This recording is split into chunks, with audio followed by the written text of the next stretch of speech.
Yes, I'm saying that was like HR training 101. Yeah, no, that was HR training 101. I mean,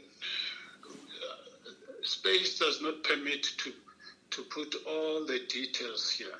I remember through this guy's influence, I went to an area, and I remember sitting in a performance appraiser interview with this guy. I'd spent some time there, finished my training, and it was like, yeah, Abe, you've done very well. You've done very well. Yeah, I've already put some comments here, and but I put them in pen. I want to discuss them in pencil. I want to discuss them with you first. If you agree, you can sign, and then I will put them in ink thereafter. Something said to me, no, man, this is very fishy. Yeah. But, this guy is so friendly, and I have no reason, and I was like, yeah, no. I mean, that was the shortest performance appraisal ever. Yeah, this is what you've done. Yeah, well done. You get a pass. Quickly it was done, and I left. But my conscience kept on saying, something is fishy there. Something is fishy. The guy, as soon as I leave, because I'd signed it, he changes everything. He puts the worst performance appraisal ever. Did that happen? It happened, yeah. Man. And later on, when it was like, no, look at how badly you did there, I said, that's not true. No, but you signed it. I said, of course I signed it, yeah. And these are the reasons why I've signed it. But I want to tell you, that's not true. So when I left the mine, what people could say was a failure, to me, it was, I left the mine with my head held high. Because I was like, if I had failed, genuinely failed, I was going to really beat myself up terribly. But I did not do that because I was like, you know what, So he had his own motives. He had his own. But other than that challenge, and by the way, from a learning point of view, this is what could happen to anybody, that everything is perfect except the person that you are put under. And if you are not assertive enough, that could ruin your whole career. That could destroy you. Yeah, that could destroy you. But the content at the mine, were you exposed to all various aspects of the mining setup? Yeah, I mean, the fortunate part was that when I go to this section, the manager of that section is responsible for me for that time to make sure I get the training, so I would be exposed to the right things in terms of what that department was doing, But then he would come back later and negate that because of this license issue, So that's why I said earlier on that my foundation in HR I got from that mine. Beautiful. And where did this lead to now? So when I left the mine, I think I left the mine around about September of '86. Then I started looking for a job, So you became unemployed? I became unemployed, yeah. Sure. I became unemployed for a few months, but I was one of the richest unemployed people because they paid me 3 months. Oh, yes. Yeah, they paid me 3 months notice, and 3 months notice by then I was making 1.3, 1.4. Wow. So it was a lot of money. So money was not a problem. The issue was just staying at home for a few months whilst looking for a job, yeah. But, following year, January, February, I got another job as an HR officer, and I coped very well with that job because I was trained well at President's Day. Now I understood what HR was, Yes. And which organization was this? As an HR officer, it was HL&H Mining Timber in Western area. Oh, is that where you came into contact with Elijah Diteku? That's where I met Elijah Diteku. You're quite right. Yes. Wow. Okay. Yeah. Did he hire you? No, I was hired by the branch manager. Was he part of the interviews? No. The regional manager then, I don't know if you know him, was Asaf Mushikaro. Yes. Yeah, so I was at the branch in Western area. Asaf was the regional HR manager in the regional head office, I think, in Klerksdorp.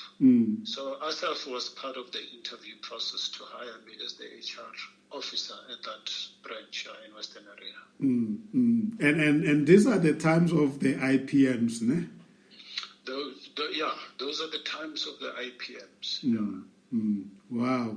And so they must have been happy, because if you were so well trained by such a reputable organization, and you are an HR officer, basically you are below the HR manager is you. Yes. Yeah. How long were you there? 86, the start of 86, and I left towards the end of 87. I left them when I went to South African breweries, yeah. Wow. You were really choosing great brands, man. Yeah, I was fortunate. I was fortunate, Sam, I must say. I was fortunate, yeah. But I mean, I got into that job. The HR manager was, a few hours away from me. I was completely in charge of that branch, working with the branch manager, and it was smooth sailing. Because I had the foundation now. It's so interesting. You remember, you and I, we met at the Black Management Forum. Yes. I never actually thought that you were in HR. I don't know why I never even asked at that time, because BMF was purely about management, so. Yeah. Wow. Which SA breweries was this? In Chamdo. In Krugersdorp. Yeah. And then just take us through all your career. So HLH, great. Moved to South African breweries, Chamdo, 3 years there. Then I moved to Envirotech, P2I Limited here in Isando as a senior HR officer. So there I handled the first ever job closer to home. Yes, yeah. Then I was traveling from Tembisa every day to Isando, which So that job I did HR plus social responsibility. Dorotech was an American company then, so heavily influenced and directed by the Sullivan Codes in terms of social responsibility. So I enjoyed that part. So did that. From there, went to Bristol Myers Squibb, still as a senior HR officer. And then from there, Lord recruited me to the BMF at the beginning of 1994. As the head of the education division. Yeah. In fact, yes, you are right.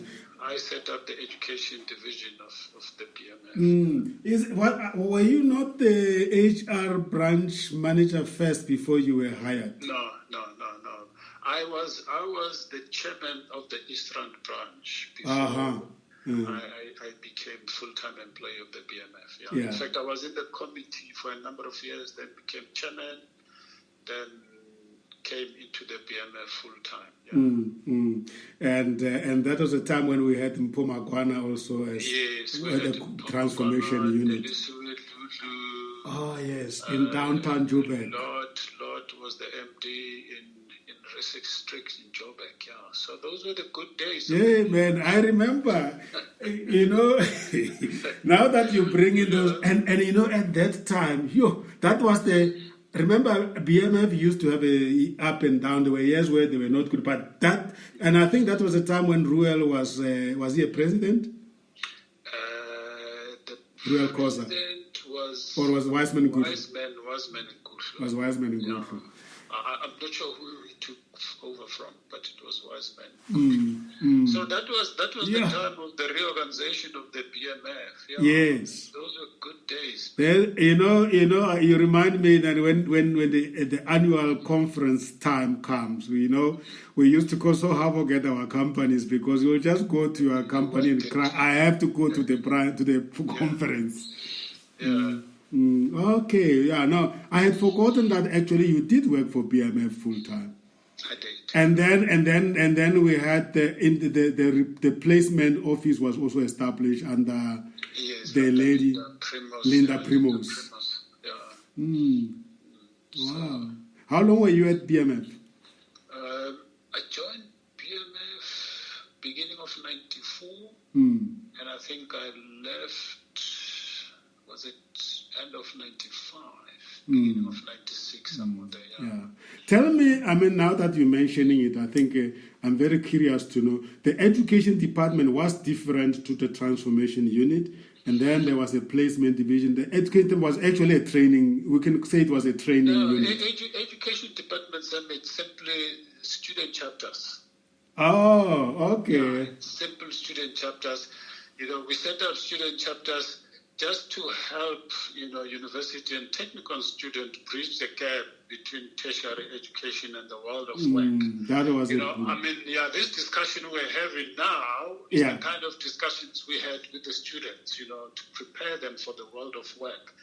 So in order to do that, I had to go to the technicals, universities, and organize these people into student chapter committees so that they can recruit members into the student chapter, had training programs for them, their own conferences. So people like Nani came out of the student chapter. Yeah, I remember. Wow. How appropriate it was that somebody like you had that type of experience that in your career that you then ended up having to lead that exercise. Yeah. Okay, well, that's wonderful. And sure, those were the years.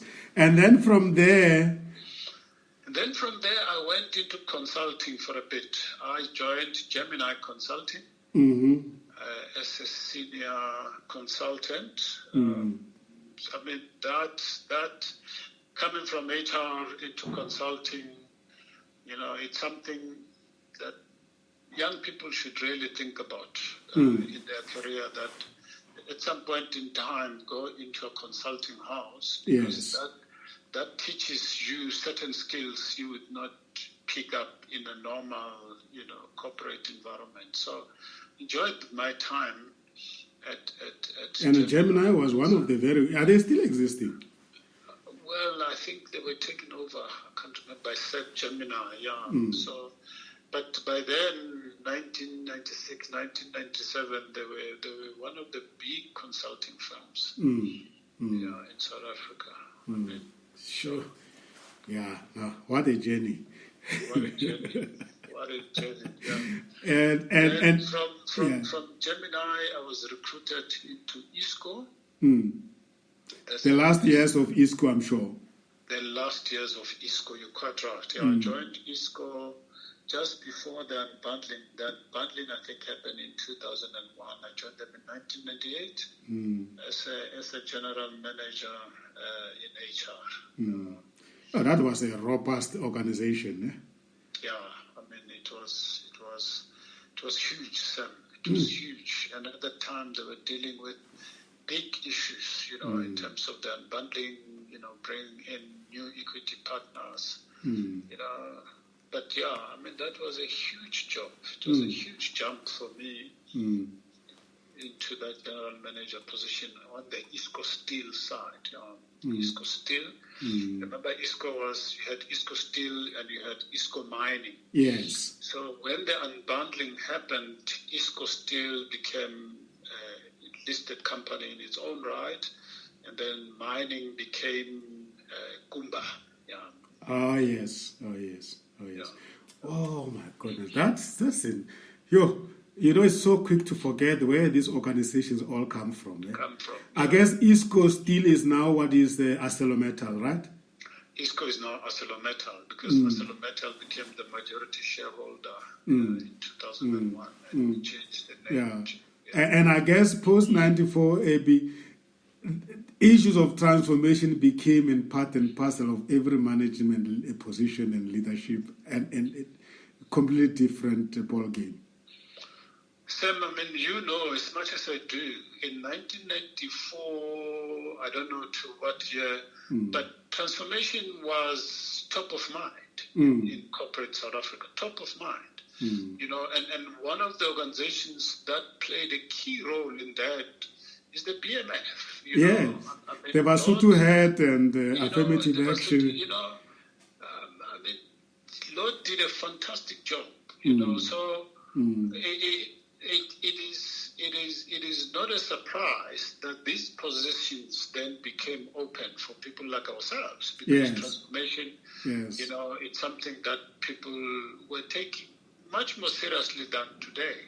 I mean, who can forget those? I think that's how people like Mpomagwana came in to run the transformation unit, and we were all trained in those things. But right, you know, talking about Lord, he will move from one boardroom to boardroom, presenting the BMF Basotho Head and all those the interventions that were happening. It was very hectic time. It was a hectic time because, I mean, one of the advantages or one of the good things that BMF did is to take transformation and move it away from this, you know, highfalutin speak that people did not know. So you say we must transform. What exactly are we supposed to do? You know, I remember Lord saying that and said, okay, let's make it practical. Let's show corporate South Africa what we mean by transformation and how to do transformation. So that Basotho Head formula was quite important in that, you know. So it made it practical. It brought it down to a practical level so that people would know, you know, and as you know, the Employment Equity Act was influenced. Oh yes, that affirmative action chapter. The affirmative action chapter of the employment equity, you could almost call it the Black Management Forum. Yes. Yeah. You're right. You're right. You know, before, let me tell you a story that you don't know. Lord moved on, and then Peggy Spear took over, I think. And many years later, not many years later, a few years later, we are in a workshop. EMF workshop, to give input into the Employment Equity Act, right? You know, by then we consider all aspects of the Act. And now I'm sitting, I read this thing, and I go into the meeting and I'm saying, you know what, I want to tell you one thing only. This bill, the way it is proposed, is going to create a problem. Peggy says, why? I said, look, we've got fines in here for people who are not complying with the EE Act. But those fines are purely fines for administrative activities, not for the substance of transformation. And Peggy said, no, I don't believe you. I said, look at it. And he looked at it and said, Abe, you are right.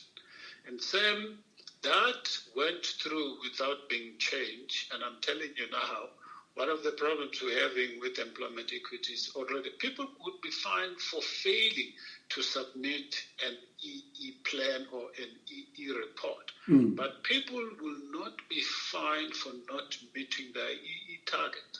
The substance, the meat of transformation is meeting your target, not complying with the administrative requirements in terms of submitting your plan, you know, or submitting the report. And I don't know why government did that. I was quite flabbergasted. And today we're still stuck with that problem. We're still stuck with that problem. Transformation is not happening. And remember, the Basotho Head was actually about the numbers at various levels of the organization, including the target. And I think that the industry fought that very hard. And I guess that's why we came up with, I will say, a watered-down employment equity, which ideally BMF wanted an Affirmative Action Act. Wow. And you know, you know, the that time, I remember who Steve Khatuk and them started the program. I think did they ever work with Vumpo from a BMA point of view when they were running that employment equity workshops and programs, training employment. Remember, there was a mushroom of employment equity managers. Yeah. No, I can't remember whether they worked with Mpo on that or not. Yeah, but I think they became very close to the Department of Labor, and then they realized that there was a problem of lack of expertise on the ground, and then many of us became employment equity managers and went through that course. Yeah. So irrespective of the fact that we did not really achieve what we intended to, but there was an action there. Lots of actions. Lots of actions. Yeah. Wonderful, beautiful stuff. And now, so from the Gemini, and so from Gemini, you said you went to BMF. No, from Gemini I went to ISCO. From BMF, remember? Yes, BMF, Gemini, and then ISCO. And then when ISCO still was unbundled from ISCO Mining, I then became the executive director HR on the ISCO Steel side. Yeah. So, yes. So I was now a big boss now. Yeah, based in, where were you based? In Pretoria? Still in Pretoria. Yeah. Sure. I don't know whether there are many people that can have this type of almost like a straight line. You were never confused about your line. It was people issues, HR. No, it was HR. Yeah. No, it was HR. Yeah, it was HR because remember I said, the guy at University of Teflop who said, was an angel because I mean, Sam, I enjoyed HR. I enjoyed HR because somehow the HR profession and what HR is trying to do just resonated with who I am as a person. I mean, people talk about having a purpose in life. During those days, my purpose in life was wrapped up with my career as an HR professional, because of the things we're dealing with. Just look at what we've just been talking about now, transformation, and how critical, and key was transformation in corporate South Africa, not only for the sake of changing, the complexion of the employee base, but I still believe today, and many people believe, that companies that are diverse are much more effective than those who are not. Absolutely. There's definitely correlation there. Yeah, huge research has been done about this. Yeah. So from an HR perspective, I would sit there and say, I might not be at the front line in terms of selling product, but I have a key role to play to make this organization successful. And that was it for me, And the other thing that is a correlation in terms of your career is, and you have just mentioned it now, that if your job is aligned with your calling, if this is you, this is what you were born to achieve, and that alignment is realized very early in your life. Look how you survive those struggles at the mine. I mean, if it was not your thing, you would have probably changed the direction. Yeah. And then, of course, even at BMF, when you then became the education manager and with a clear focus on assisting the students to transition to the world of work. Today, they call it work-integrated learning. Basically, it's the same thing.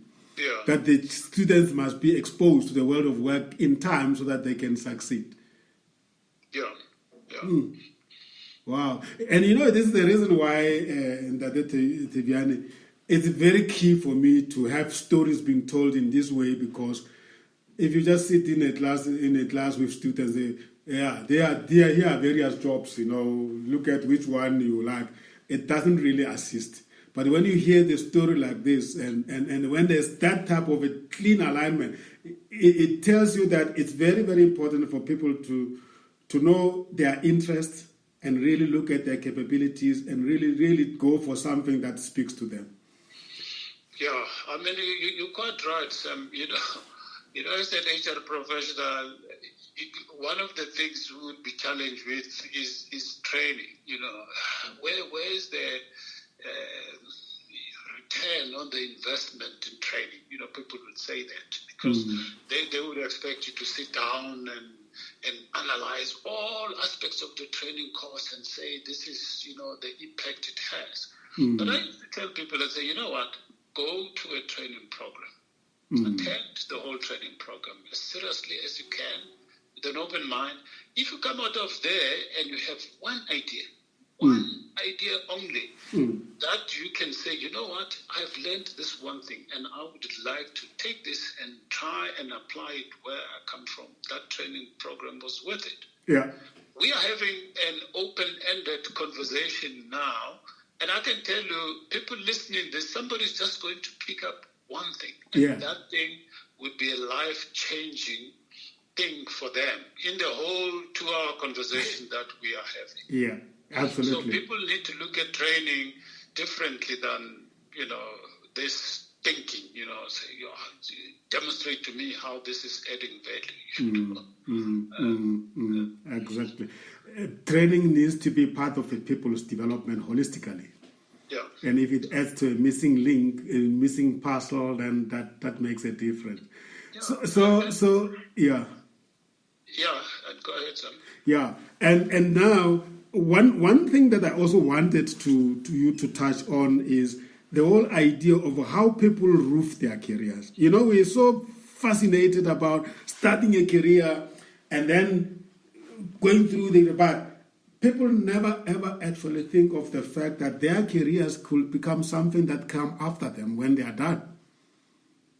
Yeah. At what point in your career did you start saying, listen, sure, it has been a beautiful journey, and it must become a monument for me that I can always look back and be grateful for the journey it was.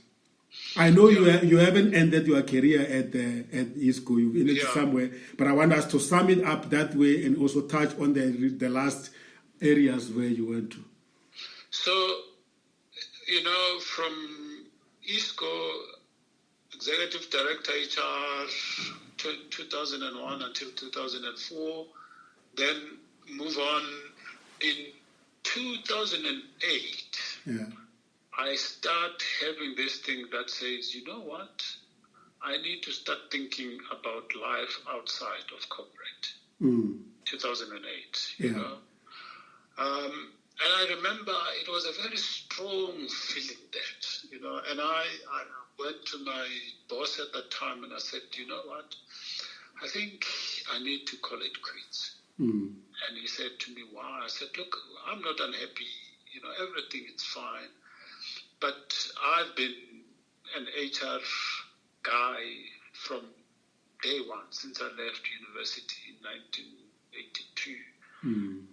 I've been now by then, and I was like, I don't want to change careers. I think I feel like live in the corporate world, and then I would figure out what to do. And I remember him saying, okay, that's fine. If that's what you want, let's see how we make that happen. 2008, unfortunately for me, I think fortunately, not unfortunately, the global financial crisis hits in 2008. Yes, I remember that. That was 2008, 2009 was difficult years. And I look at everything, share options, and I said, no, financially it does not make sense to leave now. So stayed on 2008, and then 2010 left that organization. Then went to the last company I worked for in 2011. Worked there, but this feeling's still there. 2016 it becomes very strong, and I start doing something about it, and I was like, okay, now I need to do something about this thing. And the something is starting to think about what to do post corporate career and starting getting involved, dabbling in that. In 2018, I'm like, okay. In fact, 2017, at the beginning of 2017, speak to my employer to say, look, I'd like to take early retirement. Then we start the conversation for the whole 2017 to and fro until 2018, end of March 2018, I retired earlier. Yeah. Wow. We can take an HR crown and put it on your head in that Thebyane. You have been an honest servant and committed servant of the human resources profession. Don't you think so? No, I mean, I have been.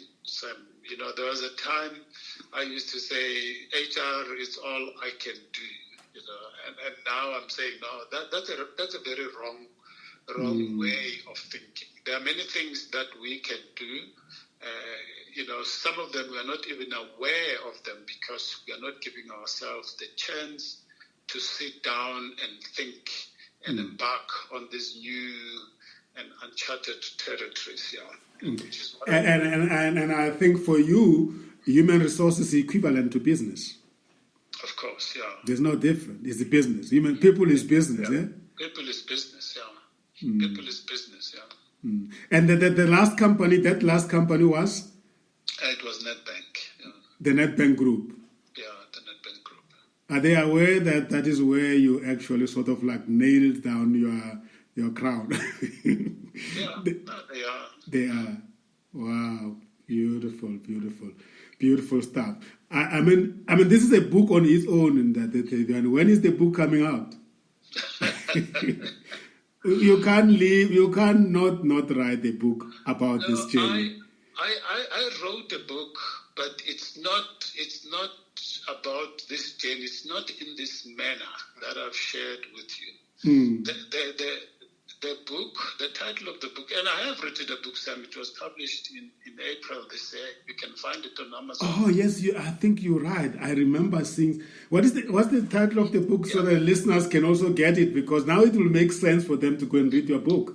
Yeah, the title of the book is Jump Ship: 13 Activities to Undertake to Transition from a Corporate Career into a Life of Freedom, Purpose, and Entrepreneurship, Safely and Risk-Free. Wow! Is it which book publisher is this? Amazon. You can get it on Amazon. Yeah. That's beautiful. You see, now this is the whole beauty as well, that they let people know that they can expand their knowledge by reading something written by somebody that walked the path.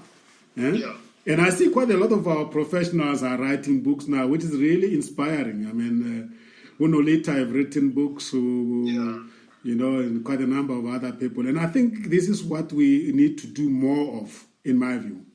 No, that's true. Yeah, that's true. Wow, beautiful stuff. Oh, yeah, this is great. I mean, as an HR person myself, I feel enriched, and I think a lot of people will agree with me that this is much, much better than reading a textbook on HR. Making a career in HR from the beginning to the end. Yeah, no, that's true. Lovely. Yeah, thank you so much for really spending time with us and sharing your story. Any closing remarks from your side? No, Sam, I mean, all I can say, I've really enjoyed this conversation. I've really enjoyed it.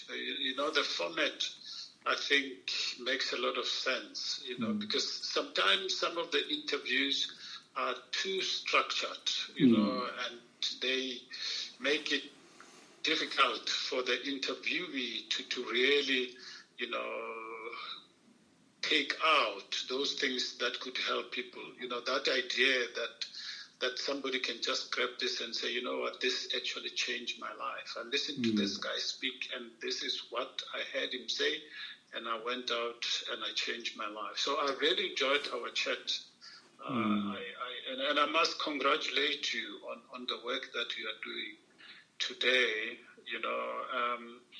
When I said to you how HR resonated with me as a person, this is what I meant. You are an HR person.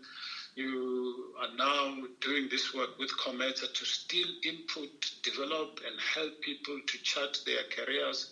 And this is something I'm thinking about, I'm passionate about now, to say I've left the corporate world, but I still need to find platforms and ways to really pour into people and help other people, to manage, whatever they'd like to manage better. I'm now thinking about entrepreneurship, and I'm saying my purpose in this latter part of my life is to partner with any person who would want to own their own business.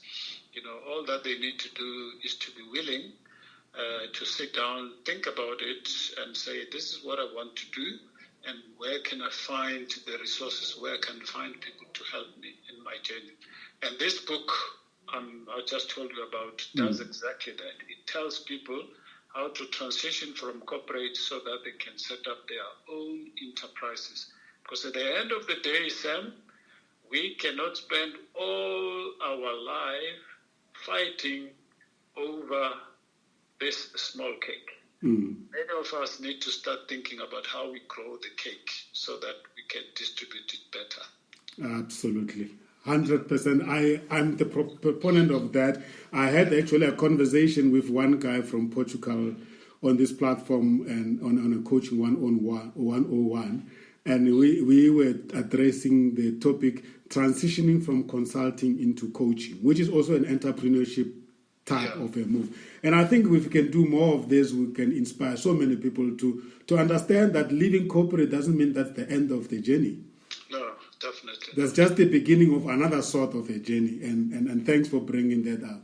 And people don't realize, being in corporate for more than 30 years, as I have been, the things that you have learned there, those things are the things you could use now outside of corporate to build yourself another career, or to build yourself a business, or to help other people. That knowledge, Sam, those skills are just vast, and sometimes we forget about. But once you sit down and start asking yourself, what exactly have I learned that I can use in this latter part of my life, you'd be surprised what just comes up. And it will be very enlightening to those who come after us. Of course. Yeah. Beautiful, beautiful. And for me, it has been a great pleasure, not just because of this radio program, but just because you and I, we have been together for many years. And for me, it's just confirming that togetherness, that we are going to be together more than this. Maybe one day we have you back here talking about the new initiative that you have just announced, having happened, and enjoying the new journey. Yeah, you don't know how soon that will be, Sam. You approached me for this conversation. I'll be the one approaching you and say, Sam, I have something I want to share with you and your listeners. Wonderful, wonderful. That will be an honor to us, and we are always waiting to hear such good news and that again. Okay. Thank you so much. You keep well. It's been an honor indeed. Okay, Sam, it has been an honor too for me. Thank you very much. Thank you very much. Ladies and gentlemen, that was Abe Thebyane. I'm sure you will agree with me that this was worth it, and you must have benefited from the talk. Thank you very much for tuning in. We look forward to welcome you at our next broadcast. Please take care, be safe, and until we meet next time. Bye.